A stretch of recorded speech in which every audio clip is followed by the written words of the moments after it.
Hello friend, आज का topic over trading पे है। क्योंकि मेरे पास कमेंट्स में आ रहे हैं कि सर हम पे ओवर ट्रेडिंग हो जाती है, उसकी वजह से हमें लॉस हो जाते हैं। तो मैं आपकी ओवर ट्रेडिंग क्यों हो रही है पहले उसका रीजन बताऊंगा, फिर उसका सॉल्यूशन, तो ताकि आपको पहले रीजन पता चले। क्योंकि जब तक हमारे पास रीजन नहीं होगा ना, हम ओवर ट्रेडिंग कर रहे हैं, आप भी कर रहे हैं, तो हमें पहले रीजन नहीं पता होता, बस हम करते रहते हैं। क्योंकि सॉल्यूशन तो तब मिलेगा जब हमारे पास रीजन होगा। तो मैं पहले रीजन बताऊंगा, फिर उसके बाद आपको उसका सॉल्यूशन बताऊंगा। तो जो आपका रीजन होगा तो उसका वो सॉल्यूशन यूज करके आप ओवर ट्रेडिंग कम कर सकते हैं। ठीक है, तो वीडियो को लाइक कर दीजिएगा, और जो आप अभी नए आए हैं, वीडियो को पहली बार देख रहे हैं, तो चैनल को सब्सक्राइब कर दीजिएगा और वीडियो को पूरा देखिएगा। क्योंकि इसमें मैं बहुत सारे पॉइंट बताने वाला हूं जिनकी वजह से ओवर ट्रेडिंग होती है। इसमें से आपका कोई एक पॉइंट भी हो सकता है या मल्टीपल पॉइंट भी हो सकते हैं, और उनका सॉल्यूशन बताऊंगा, तो उनको आप यूज करके धीरे धीरे आप ओवर ट्रेडिंग कम कर सकते हैं। चलिए टॉपिक पे आते हैं और शुरू करते हैं। पहला पॉइंट, हमारी पहली गलती क्या है, जो ओवर ट्रेडिंग का पहला रीजन हमारा पहला रीजन है कि हम जब एक ट्रेंड, आज ट्रेंडी मार्केट है और हमने प्लान किया है ऊपर बाइंग का, तो वो ट्रेंड जा रहा है, तो हम क्या करते हैं, हमने 1:2 पकड़ा और हम निकल गए, और फिर मूव हमें फिर दिखा और फिर एंट्री कर जाते हैं। तो ऐसा कई बार होता होगा, या फिर हम सुबह सुबह हमें एक टारगेट मिल गया और हम फ्री हो जाते हैं।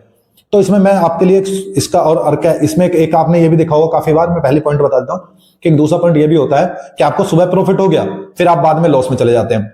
ये तीनों प्रॉब्लम का एक ही सॉल्यूशन है। इसका पहले मैं रीजन बता दे रहा हूं कि ये क्यों हो रहा है। ये इसलिए हो रहा है क्योंकि आपका रिस्क रिवॉर्ड छोटा है। आपका रिस्क रिवॉर्ड छोटा है यानी कि आप मार्केट में जल्दी फ्री हो रहे हैं। टारगेट बड़ा है, मतलब आज मार्केट ट्रेंडी हो गया, तो आप क्या करेंगे, आपको 1:2 मिला और आप निकल गए, और मार्केट और भी ऊपर जा रहा है, फिर आपको लगता है यार ये तो मार्केट और ऊपर जा रहा है, मुझे तो फिर लेना चाहिए, मैंने तो जल्दी निकल गया, और फिर आप उसके बाद एंट्री करने लगते हैं। तो इसका सॉल्यूशन भी इसी क्वेश्चन है कि आपको रिस्क रिवॉर्ड बड़ा रखना पड़ेगा। पहले मैं भी स्टार्टिंग में जब करता था तो रिस्क रिवॉर्ड छोटा होता था और बड़े मूवमेंट हो जाते थे।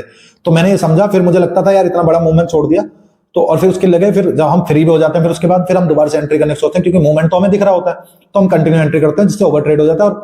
और मैं इसमें एक और पॉइंट बताऊंगा, क्योंकि ओवर ट्रेड इसलिए जब मूवमेंट हो गया, फिर वो हमेशा उसी तरह नहीं जा सकता।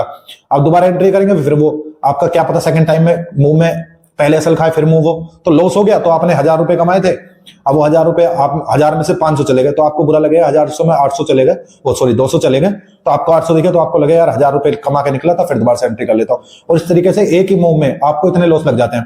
जो आपका रिस्क रिवॉर्ड बड़ा होगा, जो मेरा 1000 रुपए का टारगेट नहीं है, मेरा टारगेट ही 5000 रुपए का, और मैं लॉन्ग बैठा हूं, समझिए आप, और मैं लॉन्ग बैठा हूं, तो मेरे को दोबारा एंट्री नहीं करनी पड़ेगी। दोबारा एंट्री में जितनी बार मैं एंट्री करूंगा उतनी बार लॉस के चांसेस बढ़ जाते हैं। आपको पता होगा कि फिक्स नहीं होता कि प्रॉफिट ही होगा लॉस होगा, तो लॉस के चांसेस बढ़ जाते हैं ना, लॉस के चांसेस बढ़ेंगे, आप एक ही ट्रेड में बड़ा पकड़ेंगे और आप फ्री भी नहीं होंगे, क्योंकि ट्रेड चल रही होगी तो आपकी कैपिटल फ्री नहीं होगी, आप दोबारा से ट्रेड का प्लान नहीं करेंगे। तो समझ गए, तो पहला रीजन है, पहला सॉल्यूशन है, आपको रिस्क रिवॉर्ड बड़े रखने होंगे। जो आपका ये प्रॉब्लम है कि आप फ्री जल्दी हो जाते हैं, आपका पास पैसा आ जाता है और फिर वो चला जाता है, तो आपका रिस्क रिवॉर्ड पहले बड़ा होगा। दूसरा पॉइंट है, हम यहां पे हमारी पहले गलती बता देता हूं। हम क्या करते हैं कि मार्केट में आए और मार्केट में हम ट्रेड कर जा रहे हैं, मार्केट कहीं नहीं जा रहा, हमें लगता है फिर ऊपर निकल जाएगा, नीचे निकल जाएगा, फिर ऊपर चला जाएगा, और इस चक्कर में हमारी ओवर ट्रेड हो जाता है। इसका रीजन मैं बता देता हूं आपको मार्केट नहीं समझ में आया कि मार्केट कैसे मूव करता है।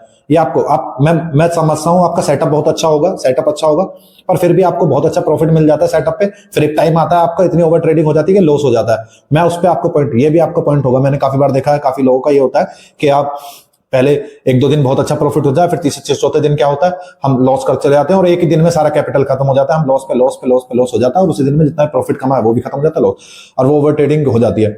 तो फिर आपको लगता है कि ओवर ट्रेडिंग हो गई। इसका मैं रीजन आपको बताता हूं कि आपको मार्केट का स्ट्रक्चर नहीं पता।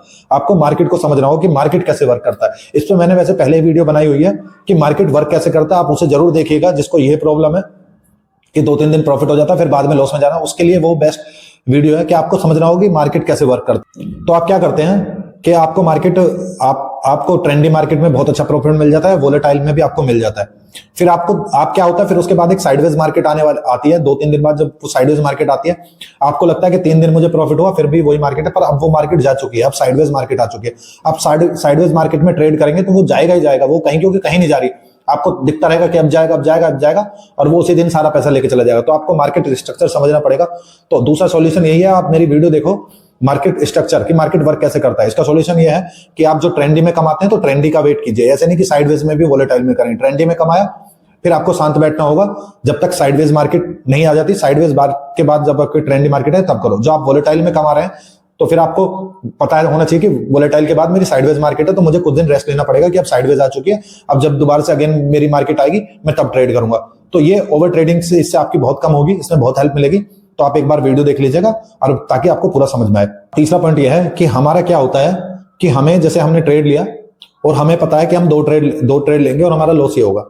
हमारा लॉस हो गया, जैसे कि हमने लॉस रखा डे का मतलब 500 रुपए रखा, हमारा लॉस हो गया सुबह से, तो हमारे मन में एक पॉइंट रहता है कि यार 500 रुपए का लॉस हो गया, अब इसे कहीं छोटा मोटा देख के रिकवर कर लेता हूं। तो ये सबसे बड़ी दिक्कत एक ओवर ट्रेडिंग की ये है कि रिकवर करना।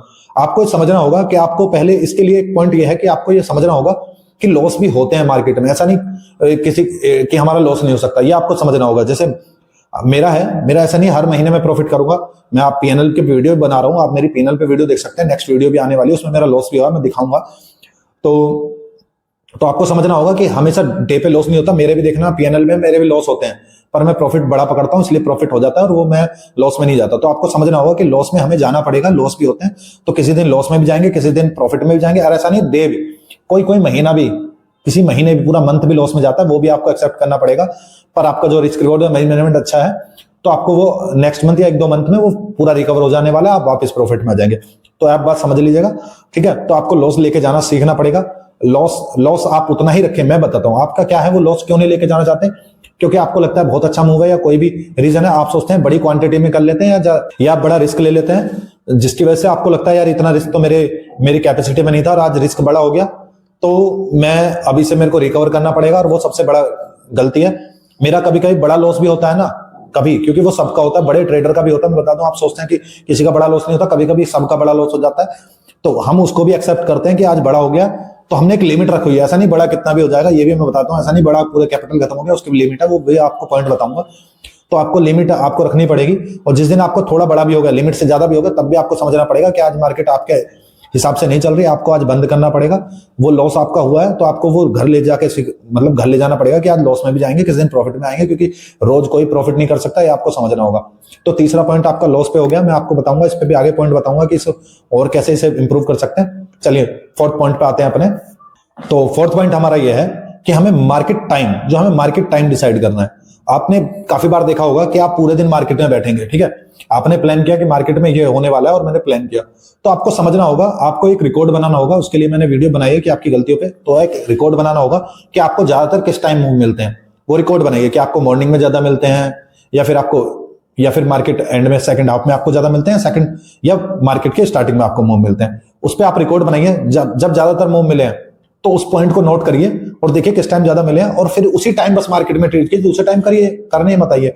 इससे क्या होगा, आप एक तो आपका मार्केट टाइम कम हो जाएगा, आप पूरे टाइम मार्केट में नहीं बैठोगे, पूरे टाइम मार्केट में बैठने पे ज्यादा लॉस होता है, ठीक है। तो आपको चांसेस है उसी टाइम में आप ज्यादा ट्रेड करिए, प्लान कीजिए कि इसी टाइम में मेरे को मूव मिला तो ठीक है, नहीं तो बंद कर दूंगा। तो ये बेस्ट पॉइंट है, आपको समझना होगा। और इसमें मैंने बता दिया कि आपको पहले कुछ डाटा तैयार करना पड़ेगा या प्रीवियस डाटा देखना पड़ेगा, जो आपको आज तक मूव मिले हैं, तो प्रीवियस डाटा भी देख सकते हैं। आपको ये देखना पड़ेगा कि आपको ज्यादातर मूव या ज्यादातर टारगेट किस टाइम ज्यादा मिले हैं, मार्केट के मॉर्निंग में टाइम मिले हैं या मार्केट जब सेकंड हाफ में जब बंद हो रहा होता है तब मिलते हैं, मतलब 1:30 से 2:30, या फिर आपका सुबह जो भी आपके 9 साढ़े 9 से जितने टाइम मिलते हैं वो, तो आपको वो डिसाइड करना होगा। तो आप उसी टाइम ट्रेड लेना, बाद में मार्केट बंद कर दो, सेकंड हाफ में मूव भी होगा, क्योंकि आपको ज्यादातर उस टाइम में लॉस होता है, तो उस टाइम को देखने से क्या फायदा, कभी प्रॉफिट मिल भी गया तो क्या होगा, वो उससे ज्यादा लॉस हो जाते हैं तो वो चला जाएगा, उससे ज्यादा ही चला जाएगा। तो आपको समझना होगा, पहले इस हिसाब से अपना डाटा तैयार कीजिए और आप इस तरीके से अपनी ओवर ट्रेडिंग और आपका लॉस भी बचा सकते हैं। तो अगला पॉइंट हमारा है प्लानिंग। एक हमारा क्या होता है कि हम रोज मार्केट में आते हैं और हमारा कोई प्लान नहीं होता, हम आके बैठेंगे कि हमें ट्रेड करना है, बस ऐसे आके प्राइस एक्शन आपने सुना होगा, प्राइस एक्शन पे ट्रेड करते हैं, प्राइस एक्शन ठीक है, आप प्राइस एक्शन पे ट्रेड कीजिए, पर प्राइस एक्शन कोई स्पेशल नहीं है कि प्राइस एक्शन पे बस आज ऊपर का हायर हाई दिखा तो हम ऊपर एंट्री कर लेंगे, लोअर लो दिखा नीचे एंट्री कर लेंगे, अरे ये तो फिर ऊपर जा रहा है, फिर ये नहीं, आपको समझना होगा प्राइस एक्शन ऐसा नहीं होता। प्राइस एक्शन आपकी प्लानिंग के साथ काम करता है, आपको प्लानिंग के साथ जोड़ना पड़ेगा, यानी आपके पास प्रॉपर प्लानिंग होनी चाहिए कि आपको मार्केट में कल करना क्या है, वो आपके आज शाम को प्लानिंग होनी चाहिए, मार्केट क्लोजिंग पे या उसके 1-2 घंटे बाद या रात को आपको बैठ के प्लानिंग करना होगा कि कल मुझे मार्केट में क्या करना है। या आपको जिस भी स्टॉक में करते हैं, इंडेक्स में करते हैं, क्रिप्टो में करते हैं, किसी में भी आप करते हैं, तो आपको मार्केट एक प्लानिंग बनानी होगी कि मार्केट में प्लान क्या है आपका, कि आपको कब मतलब कि आपको क्या करना है नेक्स्ट डे। तो जब आपका ये प्लान क्लियर होगा तो आप ज्यादा ओवर नहीं करेंगे, क्योंकि आपका प्लान है रेडी कि आपको वही करना है। ऐसा नहीं है मार्केट, आप समझिए मेरी बात को, ऐसा हो नहीं सकता कि आपका बाइंग का प्लान है, मतलब बाइंग का प्लान है और मार्केट नीचे जा रहा है तो आपका बाइंग का प्लान रहेगा। नहीं, वो आपने लेवल डिसाइड कर लिया कि बस एक लेवल डिसाइड करिए। ये मैं पहले पॉइंट ये बताया नहीं, मैं बता देता हूं। एक लेवल डिसाइड कीजिएगा कि जैसे मेरे को इस लेवल के ऊपर बाइंग करना है, उसके नीचे कुछ भी हो रहा मुझे ध्यान नहीं देना। तो आपका सिंपल सी बात है, आपके लॉस कम हो जाएंगे, क्योंकि ऐसा तो हो नहीं सकता कि मार्केट रोज मतलब उस लेवल बार बार ऊपर जाते रहे, उस लेवल के नीचे आए बार बार, नहीं हो सकता। या तो फिर वो साइडवेज, आप पहले ही समझ जाएंगे साइडवेज मार्केट आपको नहीं करना है ना, और ट्रेंड होगी तो वो निकल ही जाएगी उस लेवल के ऊपर, और नीचे जा रहा है तो आपको बचेगा ना पैसा। तो आपको समझना होगा कि आप पहले एक लेवल डिसाइड प्रॉपर प्लान करके आए कि मैं इसके ऊपर ही बाय करने वाला हूं, इसके नीचे में कुछ नहीं करने वाला। इससे आपकी ओवर ट्रेडिंग कम हो जाएगी, मुझे लगता है। ठीक है। और फ्रेंड्स, नेक्स्ट पॉइंट है हमारा ये प्लानिंग पे ही नेक्स्ट पॉइंट है कि प्लानिंग, हम प्लानिंग कैसे करते हैं। हम काफी बार प्लानिंग करते हैं, हम जैसे मार्केट में आया तो हम पॉइंट डिसाइड कर लेते हैं, यहां से बाइंग कर लूंगा, यहां सेलिंग। तो आपको ये समझना होगा, जो आप एज ए बिगिनर है या आप लॉस में है, तो आपको मैं पहले पॉइंट बता रहा हूं, मुझे जो प्रॉफिट में है उनके लिए नहीं कह सकता, पर जो लॉस में है या आप बिगिनर है, दोनों एक ही कैटेगरी में आते हैं, लॉस या बिगिनर, क्योंकि जो पैसा नहीं कमा रहे तो आप बिगिनर ही है। तो आपको ये समझना होगा कि हमारा प्लान क्या होना चाहिए। एक प्लानिंग हमारी इस हिसाब से होनी चाहिए, ऐसा नहीं कि हमें इसी टाइम सेम टाइम पे हमें बाइंग करनी है या सेम टाइम पे हमें सेलिंग करनी है। ये हमें समझना होगा। हमें एक दिन पहले डिसाइड करना होगा कि हमें कल को क्या करना है, या तो हम सिर्फ बाइंग करेंगे या सेलिंग करेंगे। और बाइंग में भी मैं आपको बता देता हूं, बाइंग का मतलब ये नहीं कि हर पॉइंट पे बाइंग करेंगे, वो नीचे गिरता जा रहा है और हमें बाइंग बाइंग करते जा रहा है तो उससे भी ओवर ट्रेड हो जाएगा।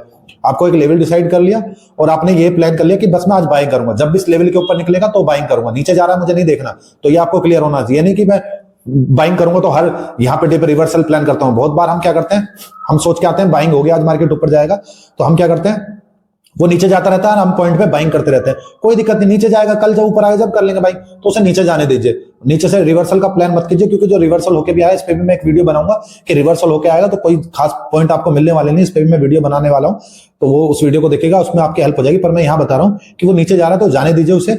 आप एक लेवल डिसाइड करके आइए कि इसके ऊपर ही मैं, पहले तो आपका डिसाइड होना चाहिए कि आज बाइंग करने वाले हैं सेलिंग, और दूसरा पॉइंट कि एक लेवल डिसाइड होना चाहिए, इस लेवल के ऊपर ही करूंगा बाइंग भी, नीचे कितना भी है मैं रिवर्सल नहीं प्लान करूंगा, सिर्फ बाइंग का प्लान करूंगा। तो आपका ये प्लान हो गया, तो मुझे लगता है इससे आपकी ओवर ट्रेडिंग कम होगी। ठीक है। नेक्स्ट पॉइंट पे आते हैं फ्रेंड्स। तो हमारा नेक्स्ट पॉइंट है से मतलब स्टॉप लॉस।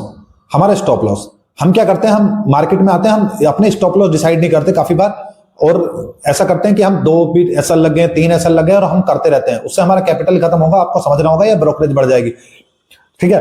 तो उससे आप समझिए, आप एसएल इतने ले रहे हैं तो आपको, जैसे मेरा रिस्क रिवॉर्ड मैं बताता हूं आपको, माना मैंने बताया भी आपको रिस्क रिवॉर्ड कितना रखता हूं, 1:10 मिनिमम, मेरा 1:10 रिस्क रिवॉर्ड है। आप एक बात समझिए, जो मैंने 10 एसएल दे भी दिए, मतलब मैंने एक ट्रेड, उस ट्रेड को पकड़ने के लिए 10 एसएल दे दिए, और तो मुझे टारगेट भी मिल गया, क्या मैं प्रॉफिट में होऊंगा? कभी नहीं हो सकता। वो आपको समझना होगा, क्योंकि 10 तो मेरे लॉस हो चुके हैं, 10 तो मैंने एसएल दे दिए, 1:10 है, और जो जब मुझे रिवॉर्ड मिलेगा भी तो 1:10 मिलेगा। तो मेरा 10 लॉस और 10 वो एसएल लग चुके हैं, और उतना ही टारगेट मिला, ऊपर से ब्रोकरेज एक्स्ट्रा, तो मैं ऑटोमेटिकली लॉस में चला गया। तो आपको यहां समझना होगा, एक पॉइंट इंपॉर्टेंट है कि आपको ये समझना होगा, जितना मेरा टारगेट है, मतलब जितना रिस्क रिवॉर्ड है, उतनी ही एसएल लेने से मुझे कुछ नहीं मिलने वाला। तो मुझे उस मूव के लिए उतने ही एसएल लेने हैं जितना कि मेरा रिवॉर्ड है।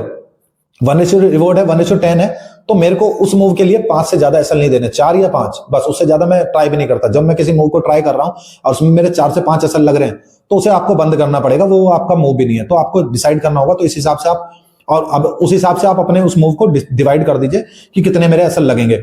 मैंने ये नहीं कहा कि एक दिन में 5 लेने, आप उस हिसाब से डिसाइड कर लीजिए कि मैं डेली का एक एसएल लूंगा, इस मूव को पकड़ने की कोशिश करूंगा, 5 दिन तक ट्राई करूंगा, 5 दिन में चला जाना चाहिए। तो ये आपका चांस बन गया, और आप इस पे डेली एक एसएल लेंगे और 5 दिन में वो मूव हो जाएगा, और आपको रिवॉर्ड उस पे 1:10 टारगेट तो मिल जाएगा। तो आप 5 आपके एसएल लगे और रिवॉर्ड 10 मिल गया, तो आपके 5 पॉइंट एक्स्ट्रा बच गए हैं। तो ये आप समझ गए। ऐसा नहीं कि आपको एक दिन में 5 लेना है, ये मैं क्लियर कर रहा हूं कि एक दिन में 5 नहीं, उन एसएल को डिवाइड कर लीजिए कि पर डे के हिसाब से, और फिर उस मूव के लिए उस मूव के लिए वो एसएल डेली ट्राई कीजिए कि भाई मैं 5 एसएल लेने वाला हूं, 1:10 टारगेट है, और डेली एक एसएल लूंगा, तो यानी 5 दिन में ट्राई करूंगा, 5 दिन में मूव आ गया तो ठीक है, नहीं तो फिर मैं इस मूव को छोड़ दूंगा। तो ये क्लियर हो गया आपका। तो ये मेरे को लगता है आपका क्लियर हो गया, इससे आपके ओवर ट्रेडिंग कम होगी, इसमें आपकी हेल्प होगी। तो नेक्स्ट पॉइंट अपना है फ्रेंड्स के लॉस पर डे। हम क्या करते हैं, हम लॉस फिक्स नहीं करते हैं अपना पर डे। मैं आपको बताता हूं कि लॉस पर डे कैसे आप डिसाइड कर सकते हैं कि आपका लॉस कितना होना चाहिए। आपको नहीं, काफी कंफ्यूजन होगा कि हम लॉस कैसे डिसाइड करें पर डे का। मैं आपको एक सिंपल फॉर्मूला देता हूं। आप अपना एवरेज प्रॉफिट देखिए कि जैसे आप मैं मानता हूं कि आपको, जैसे कि आपका एवरेज प्रॉफिट मतलब किसी दिन 2000, किसी दिन 3000 या किसी दिन 4000 हो जाता है, तो मेरे हिसाब से आपका एवरेज अराउंड 2000 बैठता है, तो आपका 2000 रुपए जब 3000 में 3000 नहीं काउंट करता, कभी कभी 3000 बहुत से क्या सोचेंगे इसमें कि सर 3000 भी तो मिला है, 3000 मान लेंगे। नहीं, 3000 मत मानिए, आप कम से कम देखिए आपको जो कम से कम नॉर्मल प्रॉफिट कितना मिलता है। नॉर्मल प्रॉफिट जैसे मुझे 2000 मिल जाए, वो तो कभी कभी अच्छा मूव आ गया 3000 मिल गया, पर जैसे मुझे 2000 मिल रहा है तो मुझे समझना होगा मेरा कभी भी डे का लॉस जो है मेरा, कभी भी जो इंट्राडे की बात कर रहा हूं, जो इंट्राडे में 2000 3000 4000 मिल जाते हैं तो मेरा एवरेज 2 या 2500 होगा। तो मैं ये सोच लूंगा कि इंट्राडे में कभी भी मेरा 2000 एवरेज प्रॉफिट है, 2000 समझ गए आप, 2000 का जो एवरेज प्रॉफिट है यानी कि 1000 रुपए, मतलब 2000 एवरेज, उसका 50% 1000 रुपए। मेरा डे का लॉस कभी भी मैं 1000 से ऊपर नहीं जाने देता। मेरा मैक्सिमम कोशिश ये होगी कि मेरा जो डे का लॉस है वो 1000 से कम रहे, यानी कि मैं 800 600 500 तक पसंद करूंगा, उससे 500 भी या 600 या 800 बस। जैसे मुझे लगेगा कि 800 से ऊपर जा रहा है, यानी ब्रोकरेज के साथ मैं ब्रोकरेज भी काउंट कर लेता हूं, तो आप ब्रोकरेज ना भी करें तो जब भी मैं कह रहा हूं, जैसे आपको लगे 1000 के ऊपर जा रहा है या 1000 पहुंचा है, 1000 ऐसा नहीं एक्यूरेट 1000 में बताता हूं, 1000 में 900 भी चलेगा, 800 भी चलेगा, 1100 भी चलेगा, पर इतना ही, ऐसा नहीं कि 1500 भी चलेगा, 1500 नहीं चलेगा। तो जैसे वो हुआ आपको सिस्टम बंद करना पड़ेगा, और जैसे आपने सिस्टम बंद किया तो आपके लॉस ओवर ट्रेडिंग कम हो जाए। ये पॉइंट है, मेन पॉइंट। और जो अदर आपका कोई पॉइंट है तो उसे कमेंट में लिख दीजिएगा, मैं उस पर भी एक सॉल्यूशन आपको दूंगा, ठीक है, या फिर आपको कमेंट में बता दूंगा, या जो मुझे लगेगा कि ज्यादातर पॉइंट लोगों के कुछ ज्यादा पॉइंट आए तो मैं उस पर एक अलग से वीडियो बना दूंगा। तो और जो इनमें से कोई पॉइंट है तो आप उस पॉइंट का बताइए कि मेरा कमेंट में आप बताइएगा कि मुझे कौन सा पॉइंट है और आपको क्या सॉल्यूशन मिला है उसका, यस या नो। ठीक है फ्रेंड्स, तो थैंक यू फ्रेंड्स।